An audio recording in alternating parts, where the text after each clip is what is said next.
আসসালামু আলাইকুম। ওয়ালাইকুম আসসালাম রহমতুল্লাহি ওয়া বারাকাতুহু। চাচাতো মামাতো ভাই বোনের মধ্যে বিয়ে হলে বিজ্ঞান বলে তাদের যে সন্তান হবে সে সন্তানের জেনেটিক সমস্যা হতে পারে।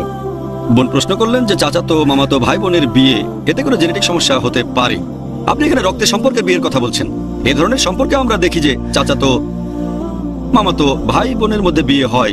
পবিত্র কোরআনের কথা যদি বলতে হয় যে কাদেরকে বিয়ে করতে পারবেন না, কোরআন বলছে বিয়ে করতে পারবেন না আপনার মাকে অথবা আপনার বাবা যেসব মহিলাকে বিয়ে করেছেন তাদের বিয়ে করতে পারবেন না, আপনার বাবার বোনদের মায়ের বোনদের বিয়ে করতে পারবেন না, বিয়ে করতে পারবেন না নিজের আপন বোনকে, পারবেন না আপনার মেয়েকে, এরকম লিস্ট দেওয়া আছে। তবে এই লিস্টে মামাতো চাচাতো ভাই বোনের উল্লেখ নেই।